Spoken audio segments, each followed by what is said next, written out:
un tema jurídico o una figura jurídica importante en la vida de cualquier persona es el contrato de arrendamiento que está establecido en el Código Civil.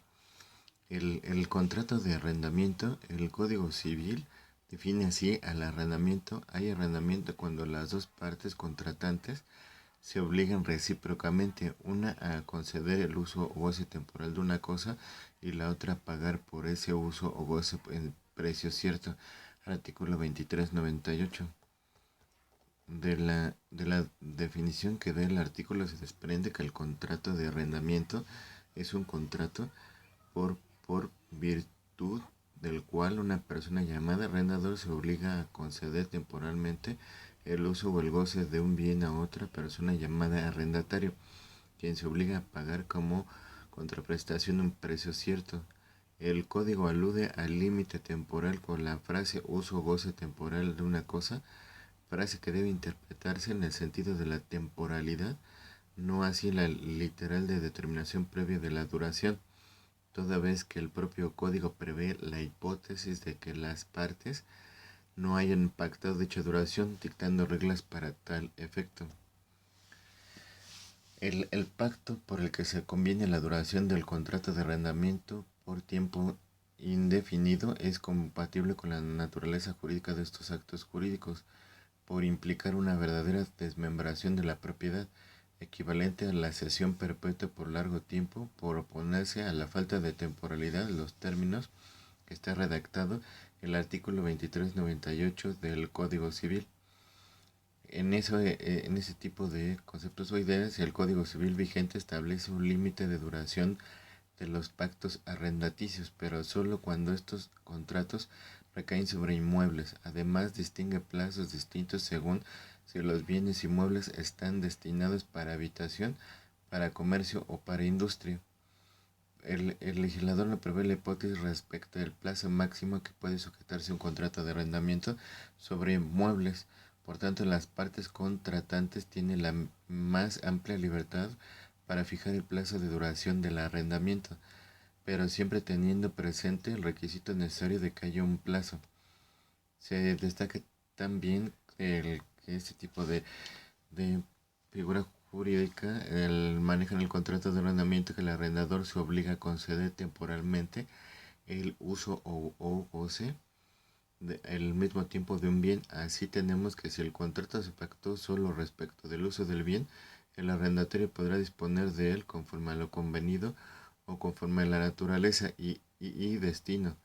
El artículo 24-25-2425, fracción tercera del Código Civil, si se pacta también respecto del goce, el arrendatario podrá hacer suyo los frutos o productos normales del bien, pero no del todo o de sus partes, pues en caso contrario ya no sería un pacto arrendaticio, sino un acto jurídico diverso traslativo de dominio.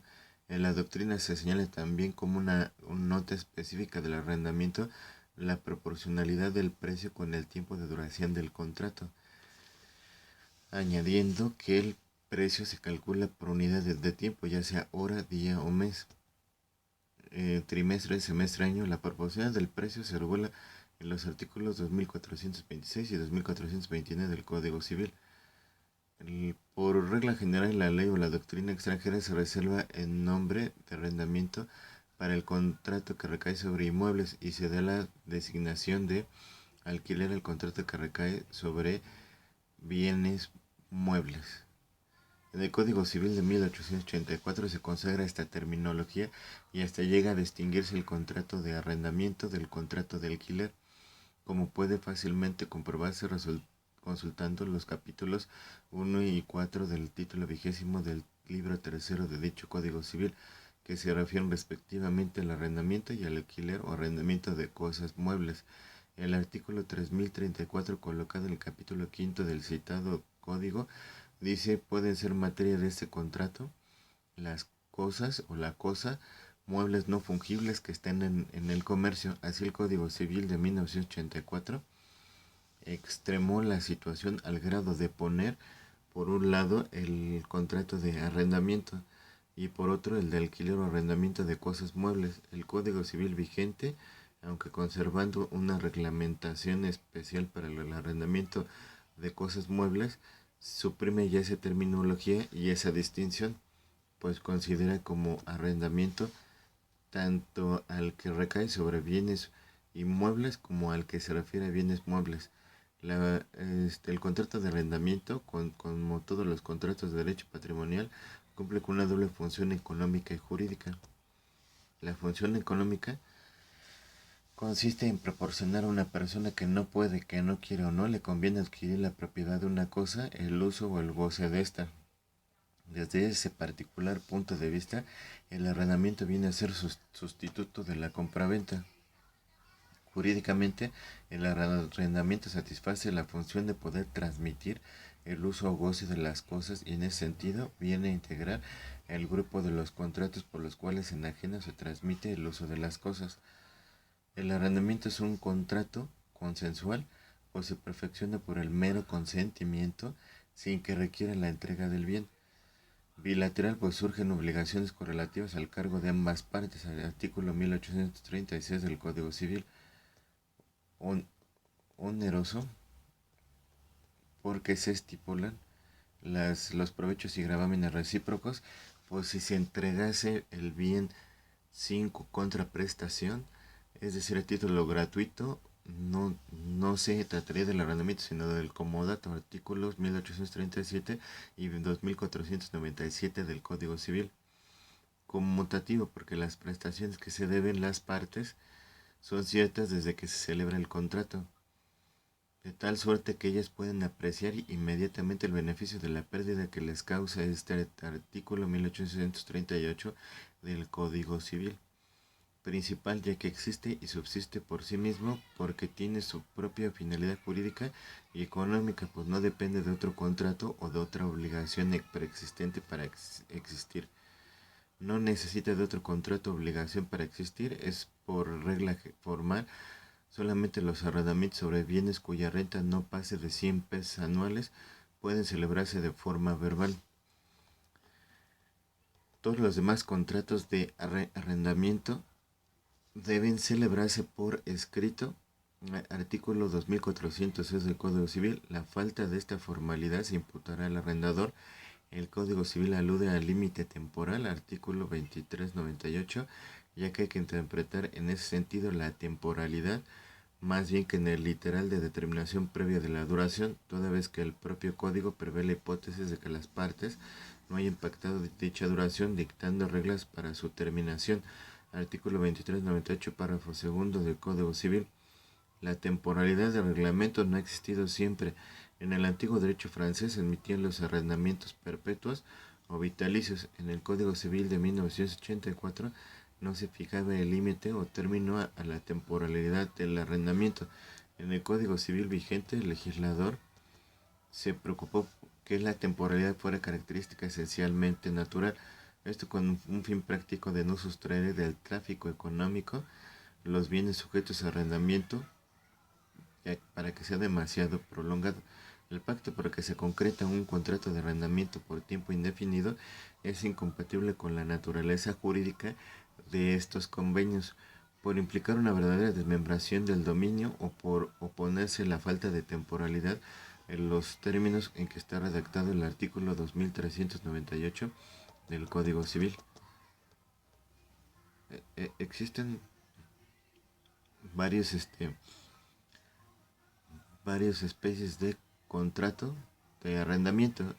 Existe arrendamiento mercantil. El Código de Comercio considera mercantil el arrendamiento en el artículo 75, fracción 1, cuando recayendo sobre bienes muebles se hace con el propósito de especulación mercantil. Del precepto aludido tenemos que el arrendamiento de bienes muebles con el propósito de especulación mercantil es un acto de comercio y por tanto se rige por las disposiciones de dicho ordenamiento, no así cuando recae sobre bienes inmuebles, el cual siempre en nuestro derecho es un contrato de arrendamiento civil y aun cuando se celebre con el propósito de especulación comercial.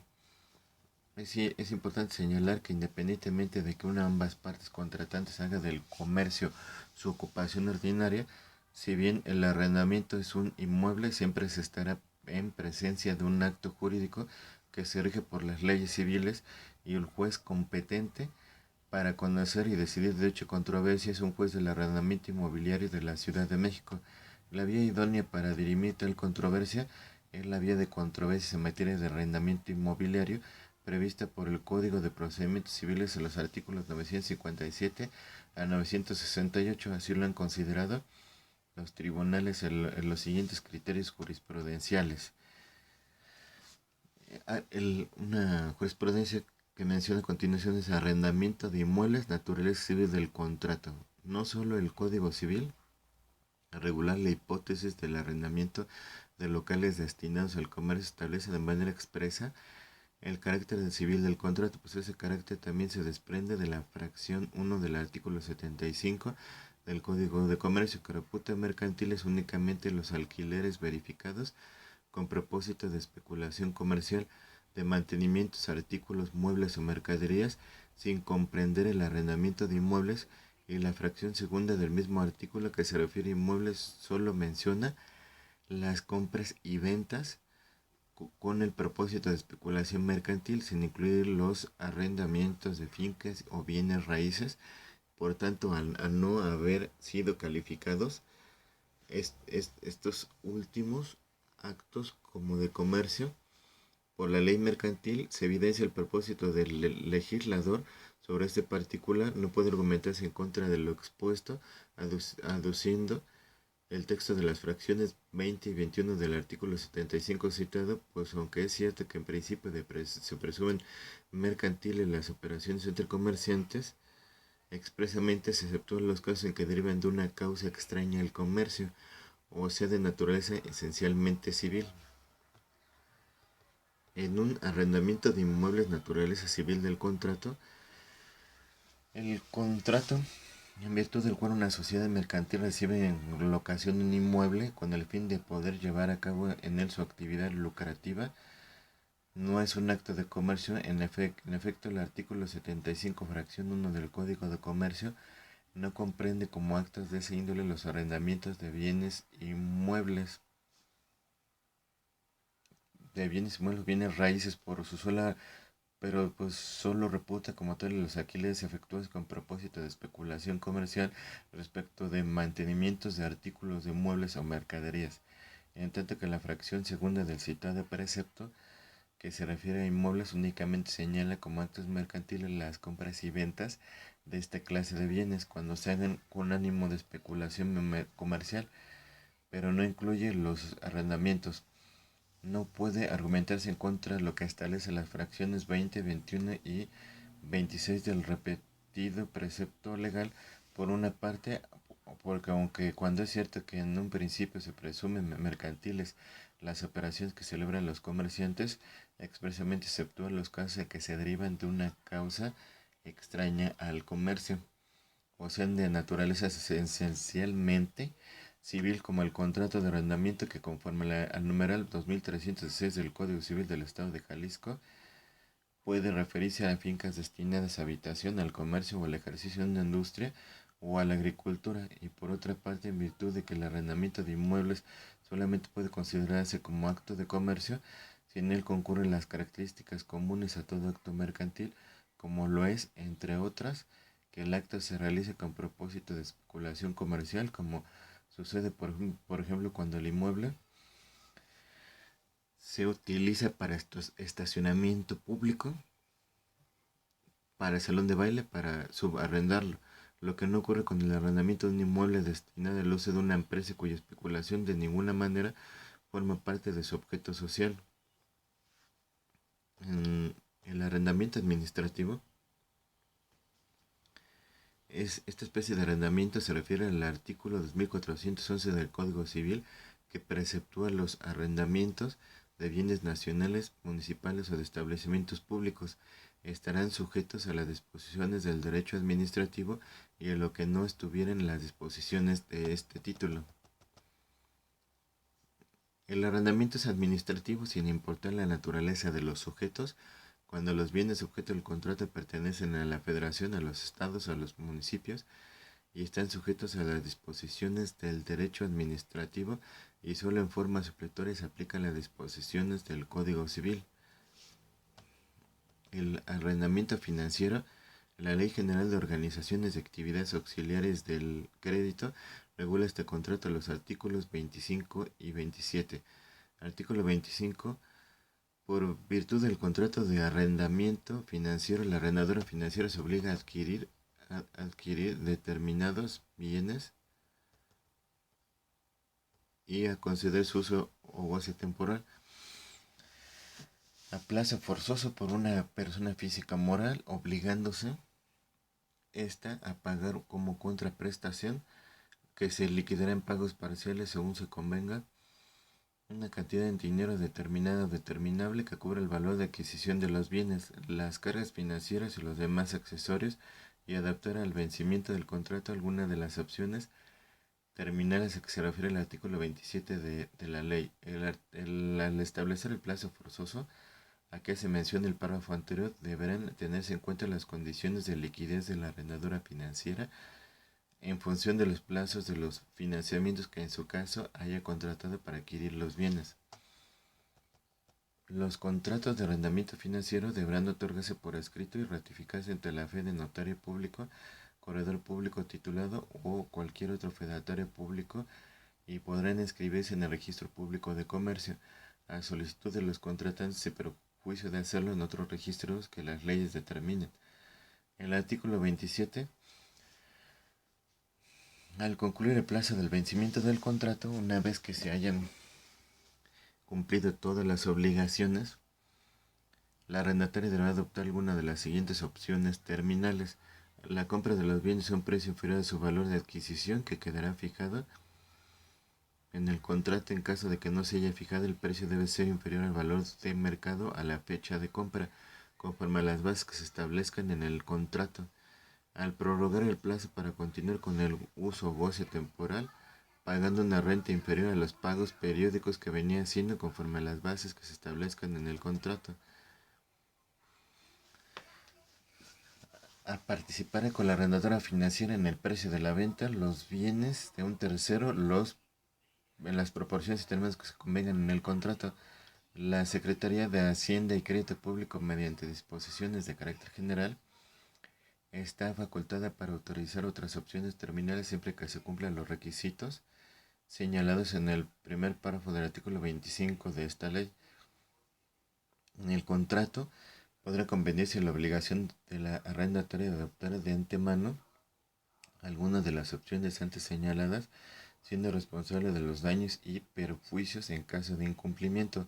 La arrendadora financiera no podrá al ejercicio de dicha opción si los términos del contrato queda la arrendataria facultada para adoptar la opción terminal al finalizar el plazo obligatorio. Esta deberá notificar por escrito a la arrendadora financiera, por lo menos con un mes de anticipación, el vencimiento del contrato, cuál de ellas va a adoptar, correspondiendo de los daños y perjuicios en caso de omisión, con independencia de lo que se convenga en el contrato. Y por último, el arrendamiento civil. La doctrina señala que el arrendamiento civil, cuando no sea mercantil ni administrativo, el arrendamiento civil, cuando recae sobre bienes inmuebles, cuando se celebra respecto a los bienes muebles, sin el propósito de especulación comercial, cuando recae sobre bienes que no pertenecen a la Federación, a los estados o municipios. La naturaleza jurídica. La naturaleza jurídica es: algunas doctrinas sostienen que el contrato de arrendamiento concede al arrendatario un derecho real de usar y gozar al bien arrendado. Apoya en su tesis en lo dispuesto en los artículos siguientes. Artículo 2408. El contrato de arrendamiento no se rescinde por la muerte del arrendador ni del arrendatario, salvo convenio en contrario. Artículo 2409. Si durante la vigencia del contrato de arrendamiento por cualquier motivo se verificara la transmisión de la propiedad del predio arrendado, el arrendamiento subsistirá en los términos del contrato. Respecto al pago de las rentas, el arrendatario tendrá obligación de pagar al nuevo propietario la renta estipulada en el contrato desde la fecha en que se le notifique judicial o extrajudicialmente ante notario o ante dos testigos haberse otorgado el correspondiente título de propiedad, aun cuando alegue haber pagado al primer propietario, a no ser que el adelanto de rentas aparezca expresamente estipulado en el mismo contrato de arrendamiento. El artículo 2419. El arrendatario está obligado a poner en conocimiento del propietario, en el más breve término posible, toda usurpación o novedad dañosa que otro haya hecho o abiertamente prepare a la cosa arrendada, so pena de pagar los daños y perjuicios que cause en su comisión. Lo dispuesto en este artículo no priva al arrendatario del derecho de defender como poseedor la cosa dada en arrendamiento. El artículo 3042. En el registro público de propiedad se inscribirá los contratos de arrendamiento de bienes inmuebles en un periodo mayor de 6 años y aquellos que hayan anticipos de rentas por más de 3 años. Esto es que si durante la vigencia del contrato de arrendamiento se transmite la propiedad del bien arrendado, el arrendamiento subsiste, el arrendatario tiene acciones persecutorias del bien arrendado. Los interdictos pueden recuperar la posesión, puede ejercer el interdicto contra cualquiera. El arrendamiento es susceptible de inscripción en el registro público de propiedad. Argumentos estos que se apoyan para sostener que el arrendatario tiene derecho real. En cambio, hay otros autores que sostienen que el contrato de arrendamiento solo crea derechos personales o de crédito para las partes contratantes. Esto es que produce obligaciones entre las partes, pero no frente a terceros. Afirman que si el artículo 2409 estatuye que si durante la vigencia del contrato de arrendamiento se transmite la propiedad del bien arrendado, el arrendamiento subsiste. Ello no implica que se trate de un derecho real, toda vez que el titular de este derecho, considerando este en su aspecto pasivo, impone a todos los demás una obligación negativa consistente en no impedir el uso del derecho que tiene titular del derecho real, lo que no sucede en el contrato de arrendamiento, ya que el nuevo adquiriente del bien arrendado no solo está obligado a no impedir el uso o goce del bien, sino que tiene obligaciones positivas como hacer las reparaciones necesarias, a no variar la forma del bien, a no estorbar el uso o a proporcionar el uso o goce del bien, responder de los vicios y defectos ocultos del bien arrendado. Esto no corresponde al sujeto pasivo del derecho real, por tanto no se debe considerar el derecho del arrendatario como un derecho real. Además, el arrendatario tiene el derecho de persecución del bien arrendado, pero no lo tiene como consecuencia de ser titulado de un derecho real, sino que el derecho de persecución le asiste porque éste lo tiene todo poseedor para ser mantenido en la posesión contra aquel que no alegue mejor derecho. Tampoco es suficiente que el artículo 3042, fracción tercera, señale que el contrato de arrendamiento debe inscribirse en el registro público de la propiedad para concederle la naturaleza de un derecho real, puesto que no todo contrato de arrendamiento se inscribe en el registro, sino solo cuando se cumplen los supuestos a que se refiere dicho precepto. De ahí entonces que debe concluirse que el contrato de arrendamiento crea derechos personales no reales, como por lo general sucede que, en todo contrato vincula únicamente a las partes contratantes, no a terceros. Bueno, por mi parte es todo. Te mando un saludote a Laura. Ya, espero que sepas quién eres y nos vemos pronto.